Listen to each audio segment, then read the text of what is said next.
Praise the Lord, hallelujah. സ്തോത്രം സ്തോത്രം സ്തോത്രം സ്തോത്രം സ്തോത്രം. കർത്താവിൻ്റെ അതിപരിശുദ്ധമായ തിരുനാമം ഈ അനുഗ്രഹിക്കപ്പെട്ട പ്രഭാതത്തിൽ വാഴ്ത്തപ്പെടുമാറാകട്ടെ. പ്രിയപ്പെട്ട ദൈവമക്കളെ, നമുക്ക് ഒരുമിച്ച് 2024 ഓഗസ്റ്റ് മാസം 4-ാം തീയതി ഞായറാഴ്ച പ്രഭാതത്തിൽ കർത്താവിനെ ആരാധിക്കുവാൻ, കർത്താവിനെ സ്തുതിക്കുവാൻ നമ്മുടെ സ്വർഗീയ പിതാവ് നമുക്ക് ഒരുക്കി തന്നിരിക്കുന്ന നല്ല സമയമാണ്.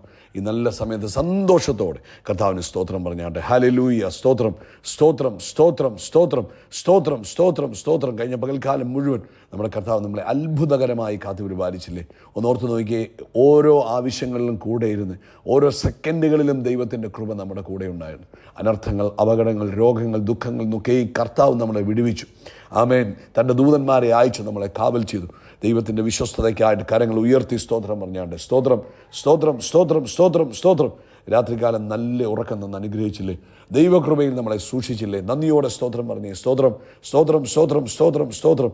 ഈ പ്രഭാതത്തിൽ ആരോഗ്യത്തോടെ ഉണർത്തിയത് ദൈവത്തിൻ്റെ കൃപയാണെന്ന് വിശ്വസിക്കുന്നവർ കൈകൾ ഉയർത്തി കർത്താവിന് സ്തോത്രം പറ. സ്തോത്രം കർത്താവേ. സ്തോത്രം സ്തോത്രം സ്തോത്രം സ്തോത്രം സ്തോത്രം. ഈ പകൽക്കാലം ക്രിസ്തുയേശുവിൽ നമ്മളെ ജയോത്സവമായി നടത്തുന്ന നമ്മുടെ ദൈവത്തിന് സ്തോത്രം പറഞ്ഞാട്ടെ. സ്തോത്രം സ്തോത്രം സ്തോത്രം സ്തോത്രം സ്തോത്രം. യഹോവ നല്ലവനല്ലോ, അങ്ങയുടെ ദയ ഇന്നും എന്നേക്കുമുള്ളത്. ഏകനായി മഹാത്ഭുതങ്ങളെ ചെയ്യുന്ന കർത്താവിന് സന്തോഷത്തോടെ സ്തോത്രം പറയും. ഇന്ന് കർത്താവ് നമ്മളെ ഉള്ളം കയ്യിൽ വരച്ച് നടത്തുന്നതോർത്ത് കർത്താവിന് സ്തോത്രം ചെയ്താണ്ട്, കർത്താവിൻ്റെ കൃപ നമ്മുടെ മേൽ ചൊരിയപ്പെട്ടിരിക്കുന്നതോർത്ത് സ്തോത്രം ചെയ്താണ്ട്, ആ ഫേവർ നമ്മളെ ചുറ്റി നിൽക്കുന്നതോർത്ത് സ്തോത്രം പറഞ്ഞാണ്ട്, കർത്താവെ അങ്ങേക്ക് നന്ദിയോടെ സ്തോത്രം, അങ്ങേക്ക് നന്ദിയോടെ സ്തോത്രം, അങ്ങേക്ക് നന്ദിയോടെ സ്തോത്രം.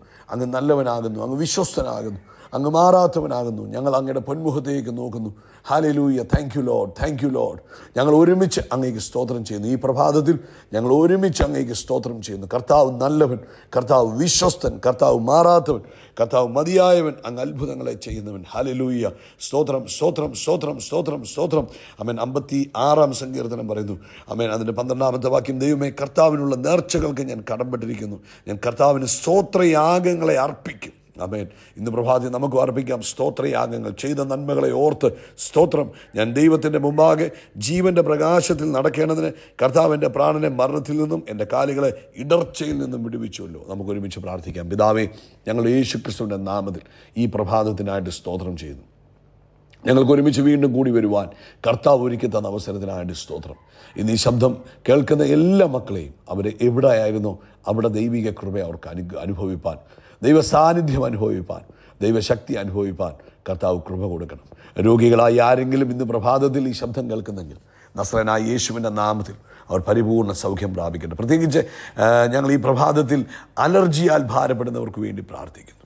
ഏത് തരത്തിലുള്ള അലർജികളാണെങ്കിലും യേശുവിൻ നാമത്തിൽ ഇപ്പോൾ ആ അലർജിയുടെ ആത്മാവ് അവരെ വിട്ടുപോട്ടെ, അവർ സൗഖ്യമാകട്ടെ. മൈഗ്രെയിനാൽ ഭാരപ്പെടുന്നവർക്ക് വേണ്ടി പ്രാർത്ഥിക്കുന്നു. നസ്രനായ യേശു ക്രിസ്തുവിൻ്റെ നാമത്തിൽ ആ മൈഗ്രെയിൻ്റെ സ്പിരിറ്റ് അവരെ വിട്ടുമാറട്ടെ, അവർ സ്വസ്ഥമാകട്ടെ. അതുപോലെ ഫിറ്റ്സ് മുഖാന്തരം ബുദ്ധിമുട്ടുന്നവർ, ആമേൻ, ഹല്ലേലൂയ, ഞങ്ങൾ യേശുവിൻ്റെ നാമത്തിൽ പ്രാർത്ഥിക്കുന്നു. അതിൻ്റെ പിൻപിൽ പ്രവർത്തിക്കുന്ന ദുഷ്ടയാത്മാവിനെ യേശുവിൻ്റെ നാമത്തിൽ ശാസിക്കുന്നു. അവർ സ്വസ്ഥമായിട്ട് ജീവിക്കട്ടെ. അതുപോലെ കർത്താവെ, ഹൃദയ സംബന്ധമായ രോഗത്താൽ ഭാരപ്പെടുന്നവർ, ബ്ലഡ് പ്രഷർ ഹൈ ആയിട്ടിരിക്കുന്നവർ ഇപ്പോൾ യേശുവിൻ്റെ നാമത്തിൽ സൗഖ്യമാകട്ടെ, അവർ ആരോഗ്യത്തോടെ ഇരിക്കട്ടെ എന്ന് പ്രാർത്ഥിക്കുന്നു. ആമേൻ. ശരീരത്തിൽ നീരിൻ്റെ ബുദ്ധിമുട്ടിനാൽ ഭാരപ്പെടുന്നവർ യേശുവിൻ്റെ നാമത്തിൽ ഇപ്പോൾ തന്നെ സൗഖ്യമാകട്ടെ. ബലൂണിൽ നിന്ന് കാറ്റ് പോകുന്നത് പോലെ ആ നീർക്കെട്ടുകൾ അവരെ വിട്ടുമാറട്ടെ. അവർക്ക് പരിപൂർണ്ണ സ്വസ്ഥതയും സമാധാനവും ഉണ്ടാകട്ടെ. കർത്താവെ, ഇന്ന് പ്രഭാതത്തിൽ ഞങ്ങളങ്ങേ സ്തുതിക്കുന്നു. ഇന്ന് പ്രഭാതത്തിൽ ഞങ്ങൾ അങ്ങേക്ക് നന്ദി പറയുന്നു. ഇന്ന് ലോകത്തെമ്പാടും സഭായോഗം നടക്കുമ്പോൾ കർത്താവിൻ്റെ വലിയ ഗ്ലോറി വെളിപ്പെടണമേ. അഭിഷക്തന്മാരെ ഉപയോഗിക്കണമേ, ജനത്തെ ഉപയോഗിക്കണമേ, എല്ലായിടത്തും ദൈവിക സംരക്ഷണം കൊടുക്കണമേ എന്ന് പ്രാർത്ഥിക്കുന്നു. നാളത്തെ നമ്മുടെ മീറ്റിംഗ് ഏറ്റവും ബ്ലസ്ഡായി തീരണം, ഏറ്റവും അനുഗ്രഹിക്കപ്പെട്ട മീറ്റിംഗ് ആക്കി നാളത്തെ മീറ്റിങ്ങിനെ മാറ്റണം. കർത്താവിൻ്റെ വലിയ പ്രവൃത്തി കണ്ട് സന്തോഷിപ്പാൻ സഹായിക്കണം. പ്രാർത്ഥന കേട്ടതിന് ഞങ്ങൾ നന്ദി പറയുന്നു. സകല മഹത്വം പുകഴ്ചാപ്പയ്ക്ക് യേശു ക്രിസ്തുവിൻ്റെ നാമത്തിൽ തന്നെ. ആമേൻ, ആമേൻ, ആമേൻ. കർത്താവ് എല്ലാവരെയും ധാരാളമായിട്ട് അനുഗ്രഹിക്കട്ടെ. വലിയ ദൈവകൃപയും സമാധാനമൊക്കെ നിങ്ങളുടെ ജീവിതത്തിൽ ഓവർഫ്ലോ ചെയ്യുമാറാകട്ടെ എന്ന് പ്രത്യേകം പ്രാർത്ഥിക്കുന്നു. നാളെ വൈകിട്ട് ഇന്ത്യൻ സമയം നമ്മുടെ 9:30 നമ്മുടെ മീറ്റിംഗ് ഉണ്ട്. നിങ്ങൾ ഇന്ന് പ്രാർത്ഥിക്കണം കേട്ടോ, നാളത്തെ മീറ്റിങ്ങിന് വേണ്ടി. അപ്പം നിങ്ങൾ കഴിഞ്ഞ കാലങ്ങളിൽ ഈ മീറ്റിംഗ് നിങ്ങളുടെ ജീവിതത്തിൽ അനുഗ്രഹമായിരുന്നു എങ്കിൽ ആ കൈ ഉയർത്തി ഒരു സ്തോത്രം പറഞ്ഞ്, ആ സ്തോത്രം പറഞ്ഞ് നിങ്ങൾ ഇന്ന് ആ മീറ്റിങ്ങിന് വേണ്ടി പ്രാർത്ഥിക്കുകയും നിങ്ങൾ നിങ്ങളുടെ പ്രിയപ്പെട്ടവരോട് പറയണം, നമുക്കിങ്ങനെ മീറ്റിംഗ് ഉണ്ട്, നിങ്ങളതിൽ പങ്കെടുക്കണം എന്നുള്ള കാര്യം നിങ്ങളവരെ ഓർപ്പിക്കണം. ഓക്കെ, ഇത് പ്രാർത്ഥനയുടെ മാസമാണ്.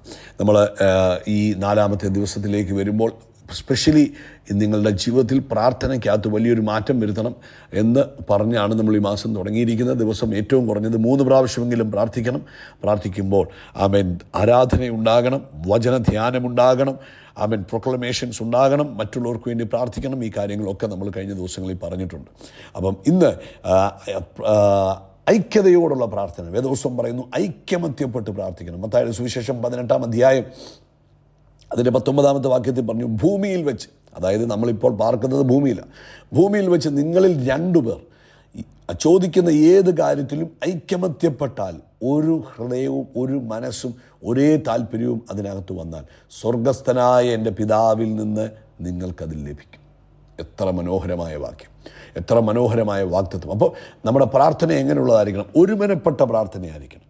അപ്പം നമ്മൾ പ്രാർത്ഥിക്കുമ്പോൾ, ഇപ്പം നിങ്ങൾ കുടുംബത്തിലാണെങ്കിലും ഒരു വിഷയം പറഞ്ഞിട്ട് ആ വിഷയത്തിൻ്റെ പ്രാധാന്യം നിങ്ങൾ അന്യോന്യം പറഞ്ഞ് ആ വിഷയത്തിന് വേണ്ടി നിങ്ങൾ പ്രാർത്ഥിച്ചാൽ നിങ്ങളുടെ കുടുംബ പ്രാർത്ഥനയ്ക്കകത്ത് വലിയ ചലനങ്ങളുണ്ടാകും. ഇപ്പോൾ നമ്മൾ പ്രാർത്ഥിക്കുന്നതെല്ലാം അങ്ങനൊരു സിസ്റ്റത്തിലല്ല മിക്കവാറും എല്ലായിടത്തും പ്രാർത്ഥിക്കുന്നത്. എന്നാൽ നിങ്ങളുടെ കുടുംബത്തിനകത്ത് നിങ്ങൾ പ്രാർത്ഥിക്കുമ്പോൾ പറയണം, ഭാര്യയും ഭർത്താവും കുഞ്ഞുങ്ങളോട് ഇരിക്കുമ്പോൾ പറയണം, ഇതിൻ്റെ വിഷയം നമുക്ക് അത്യാവശ്യമാണ്, ഇതിനകത്ത് നമ്മൾ ഐക്യമത്യപ്പെടാൻ പോകാം, നമ്മൾ അതിൻ്റെ പ്രാധാന്യം എന്തെന്ന് പറഞ്ഞു മനസ്സിലാക്കിയിട്ട് അവൻ ഒരുമിച്ച് പ്രാർത്ഥിക്കുമ്പോൾ ഒരു ആഗ്രഹത്തോടെ ഒരു താല്പര്യത്തോടെ ഒന്നിച്ച് പ്രാർത്ഥിക്കും. ഇപ്പോൾ ഉദാഹരണം പറഞ്ഞാൽ ഒരു പണ്ട് കാലത്തൊക്കെ കൈവണ്ടിയുണ്ട്, തടി മേളിലോട്ട് ഒരു കൈവണ്ടിയെ തള്ളിക്കൊണ്ട് മേളിലോട്ട് പോവുക. അത് 5 ഒരാൾ തന്നെ വലിച്ചുകൊണ്ട് പോകുമ്പോൾ അതിന് പ്രയാസമാണ്. എന്നാൽ എല്ലാവരും കൂടെ ഒന്നിച്ചൊരു ദിശയിലേക്ക് തള്ളുമ്പോൾ അത് കുറേ കൂടി എളുപ്പത്തിൽ നടക്കും. എന്നാൽ 5 പേരുണ്ട്, ഒരാൾ മുന്നോട്ട് തള്ളുന്നു, ഒരാൾ പുറകോട്ട് തള്ളുന്നു, ഒരാൾ തള്ളുന്നില്ല, ഒരാൾ കൈ വെച്ചിട്ടേ ഉള്ളൂ, അശ്രദ്ധമായിട്ട് നിൽക്കുകയാണെങ്കിൽ അതുകൊണ്ട് പ്രയോജനമില്ല. ഇതുപോലെ ഐക്യമത്യപ്പെട്ടുള്ള പ്രാർത്ഥന എന്ന് പറഞ്ഞാൽ ഒരേ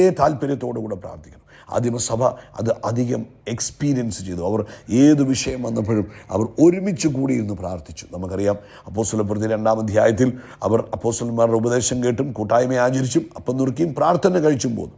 4-ാം അധ്യായത്തിൽ സഭയ്ക്ക് പീഡനം നേരിട്ടപ്പോൾ അവർ ഒരുമനപ്പെട്ട് ദൈവത്തോട് നിലവിളിച്ചു. 4:24 അവർ ഒരുമനപ്പെട്ടു, ഒരു മനസ്സോടെ, കർത്താവേ ഈ വിഷയത്തിൽ അങ്ങയുടെ പ്രവൃത്തി നടന്നേ പറ്റൂ എന്ന് പറഞ്ഞ് അവർ ഒരുമനപ്പെട്ട് പ്രാർത്ഥിച്ചു. ഒരുമനപ്പെട്ട് പ്രാർത്ഥിച്ചപ്പോൾ അവർ ഇരുന്നിരുന്ന സ്ഥലം കുലുങ്ങി എന്നാണ് അതിൻ്റെ 31-ാമത്തെ വാക്യം പറയുന്നത്. അപ്പോസ്തലപ്രവൃത്തി 12-ാം അധ്യായത്തിൽ സഭയ്ക്കകത്ത് വീണ്ടും പീഡനം വന്നു. യാക്കോബിനെ വാളാൽ കൊന്നു. പത്രോസിനെ കൊല്ലാനായിട്ട് വെച്ചിരിക്കുന്ന ദിവസം ദൈവസഭ എന്ത് ചെയ്തു? ഇവർ പത്രോസിനെ തടവിൽ സൂക്ഷിച്ചിരിക്കുമ്പോൾ സഭ ശ്രദ്ധയോടെ പ്രാർത്ഥിച്ചു, ഒരുമനപ്പെട്ട് പ്രാർത്ഥിച്ചു. കർത്താവേ, യാക്കോബ് പോയി, ഞങ്ങൾക്കിനിയും. അപ്പോഴത്തേനും അവർക്ക് മനസ്സിൽ വിഷമമായി, കാരണം അവരൊരിക്കലും പ്രതീക്ഷിച്ച് കാണുന്നില്ല. പക്ഷേ പത്രോസ് എന്നതേ അവരുടെ നേതാവ്, പത്രോസൂടെ പോയി കഴിഞ്ഞാൽ അവരെ സംബന്ധിച്ച് വലിയ പ്രയാസമാണ്. അപ്പോൾ അവർ ഒരുമനപ്പെട്ട് പ്രാർത്ഥിച്ചു. സഭ അതിൻ്റെ ആവശ്യം അറിഞ്ഞ് പ്രാർത്ഥിച്ചപ്പോൾ നമുക്കറിയാം, കാരാഗ്രഹത്തിനകത്ത് ദൂതൻ ഇറങ്ങുകയും കാരാഗ്രഹത്തിൻ്റെ വാതിൽ തുറക്കപ്പെടുകയും ഹല്ലേലൂയ പത്രോസിനെ വിടുവിക്കുകയും ചെയ്യുന്നു. സൂപ്പർ നാച്ചുറലായ ഡെലിവറൻസ് നടക്കുന്നു. ഇന്ന് ദൈവസഭയ്ക്കകത്ത് നിങ്ങളായിരിക്കുന്ന കൂട്ടായ്മയിൽ ഒരുമനപ്പെട്ടുള്ള പ്രാർത്ഥനകൾ ഉണ്ടാകണം. നിങ്ങളതിന് മുൻകൈ എടുക്കണം. നിങ്ങളുടെ വീടിനകത്തുണ്ടാകണം. നിങ്ങൾക്ക് എന്തെങ്കിലും വിഷയങ്ങൾ വരുമ്പോൾ നിങ്ങളെ സ്നേഹിക്കുന്ന ചിലരെ വിളിച്ച് അവരോട് പറയണം, എന്നോടുകൂടെ ഒന്ന് ചേരാമോ, നമുക്ക് ഒരുമിച്ചൊന്ന് പ്രാർത്ഥിക്കാമെന്ന് പറഞ്ഞ് ഒരുമനപ്പെട്ട് അവരെയും കൂട്ടി നിങ്ങളെ ആത്മാർത്ഥമായിട്ട് സ്നേഹിക്കുന്ന ചിലരെ കൂടെ വിളിച്ചിട്ട് അവരോടൊപ്പം ഒരുമിച്ചിരുന്ന് പ്രാർത്ഥിച്ച് ദർ ഇസ് ബിഗ് പവർ, അസാധാരണമായ പവറാണ് ഒരുമനപ്പെട്ടുള്ള പ്രാർത്ഥനയ്ക്ക്. അതുകൊണ്ട് ഒരുമനപ്പെട്ടുള്ള പ്രാർത്ഥന നിങ്ങളുടെ വീട്ടിലുണ്ടാകണം, നിങ്ങളുടെ സഭയ്ക്കകത്തുണ്ടാകണം. നിങ്ങൾക്ക് പ്രിയപ്പെട്ട വളരെ ക്ലോസ് ആയിട്ട് നിങ്ങളെ ആത്മാർത്ഥമായി സ്നേഹിക്കുന്നവരെ വിളിക്കുക.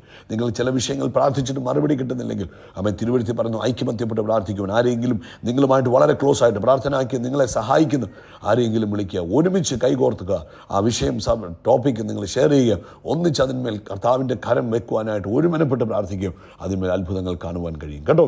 അപ്പോൾ പ്രൈസ് ദി ലോർഡ്, ഹല്ലേലൂയ. സ്തോത്രം സ്തോത്രം സ്തോത്രം സ്തോത്രം സ്തോത്രം. കർത്താവിൻ്റെ അതിപരിശുദ്ധമായ തിരുനാമം ഈ അനുഗ്രഹിക്കപ്പെട്ട പ്രഭാതത്തിൽ വാഴ്ത്തപ്പെടുമാറാകട്ടെ. പ്രിയപ്പെട്ട ദൈവമക്കളെ, നമുക്ക് ഒരുമിച്ച് 2024 ഓഗസ്റ്റ് മാസം 4-ാം തീയതി ഞായറാഴ്ച പ്രഭാതത്തിൽ കർത്താവിനെ ആരാധിക്കുവാൻ, കർത്താവിനെ സ്തുതിക്കുവാൻ നമ്മുടെ സ്വർഗീയ പിതാവ് നമുക്ക് ഒരുക്കി തന്നിരിക്കുന്ന നല്ല സമയമാണ്.